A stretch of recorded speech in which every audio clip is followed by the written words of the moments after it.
Sveiki visi! Šiandien mes kalbėsime apie adresų aritmetiką. Prieš pradedant, prašau paspauskite mygtukus like ir subscribe.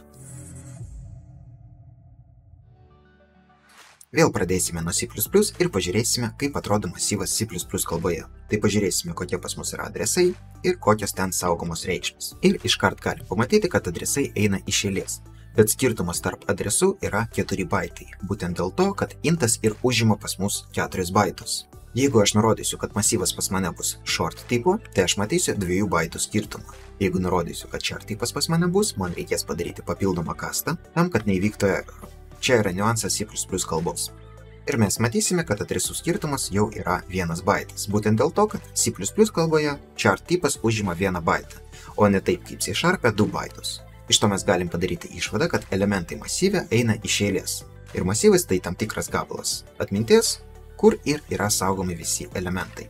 Bet kas dabar bus, jeigu aš pabandysiu tiesiog va taip išvesti masyvą? Jeigu mes tai padarysime C# kalboje, mes pamatysime informaciją, kad tai pas mus yra masyvas ir kokio jis yra tipo. Jeigu mes tai padarysime su C++, tai mes pamatysime adresą pirmo elemento. Ir iš tikrųjų taip pat yra ir C#, kai mes dirbame su unsafe kontekstu. Tai jeigu array saugo pas mus adresą pirmo elemento, tai mes galim padaryti dereferencingą ir išvesti tą pirmą elementą. Ir iš tikrųjų taip viskas ir veiks. Mes gausime ir vienetą, ir adresą, kur tas elementas yra saugomas.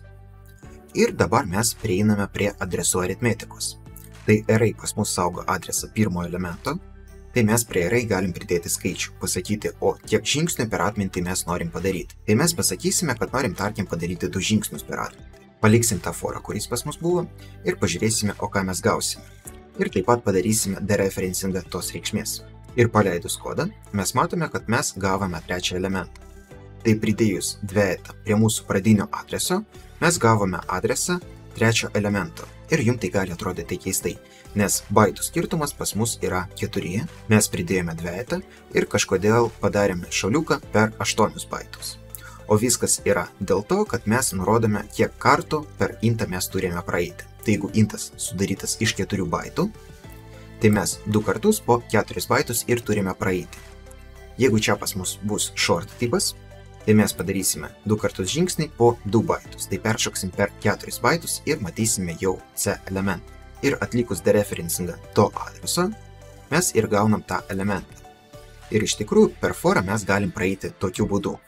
Tas užrašas ir tas užrašas yra identiški. Mes prie masyvo pridedam i, nurodame, kiek žingsnių mes per atmintį turim padaryti nuo masyvo ir tada to adreso dereferencingą atliekame ir išvesime elementą. Ir paleidus tą kodą mes gauname identišką rezultatą.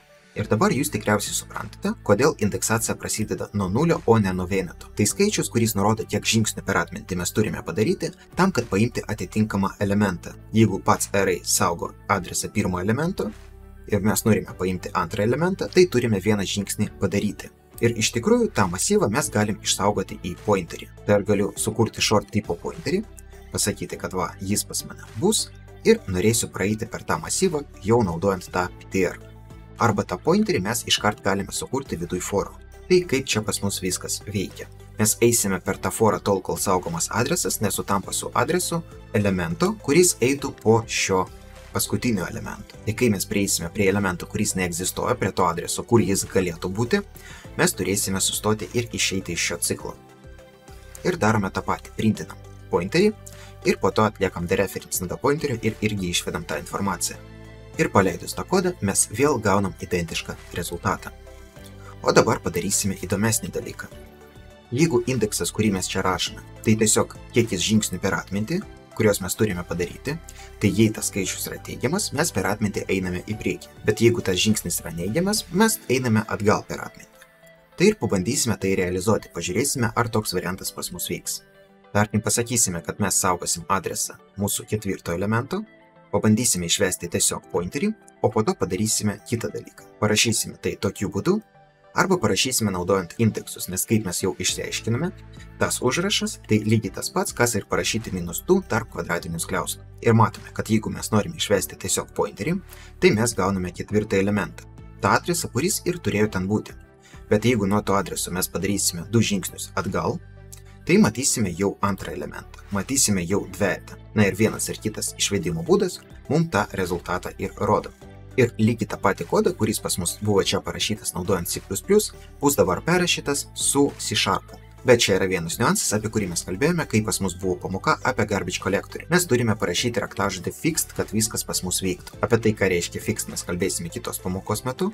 Kol kas tiesiog žinote, kad jeigu čia pas mus duomenys yra reference tipo, tai čia mes turime naudoti fixed.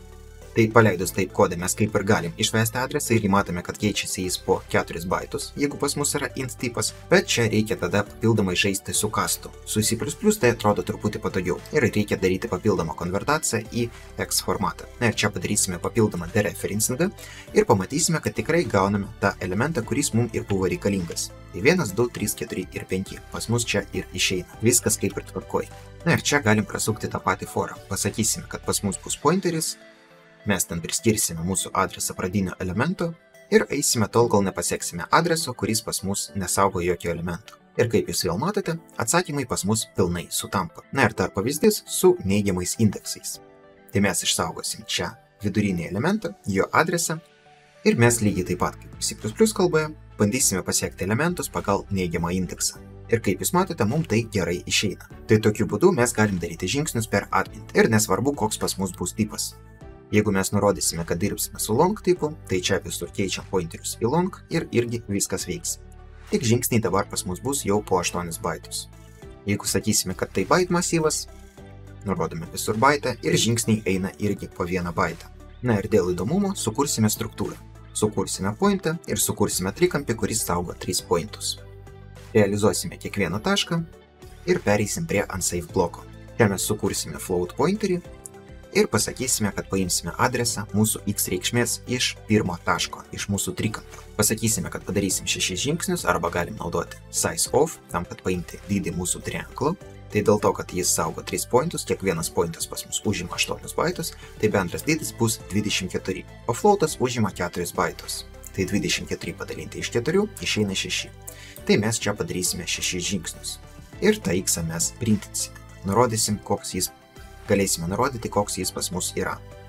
Ir po to didinsim po truputį. Ir paleidus tą kodą mes matome, kad gaunam kiekvieną tašką. Tai struktūroje, jeigu ten pas mus visi laukai irgi yra struktūros, ir jeigu ten visi subelementai yra float, tai kiekvienas pointas saugo viduje dar papildomus floatus, tai mes galim taip ir praeiti. Arba kitas variantas, ką mes galim čia daryti, tai per indeksą kreiptis prie kiekvieno sublauko. Ir paleidus tą kodą, tos laukus mes ir gauname, tą informaciją. Ir mes net galim kiekvieną padidinti vienetu. Ir po to po unsafe bloko išvesti informaciją apie kiekvieną tašką, kuris ten pas mus buvo. Ir kaip jūs matote, mes per unsafe bloką, dirbant su tą struktūrą kaip su masyvu, pakeitėm kiekvieną elementą. Tai dabar jūs geriau suprantate, kaip veikia atmintis ir kaip veikia pointerio aritmetika. Jei norite užsakyti pamoką, galite tai padaryti paspaudus pirmą nuorodą video aprašyme. Ačiū, kad žiūrėjote, lauksiu jūsų kitoje pamokoje.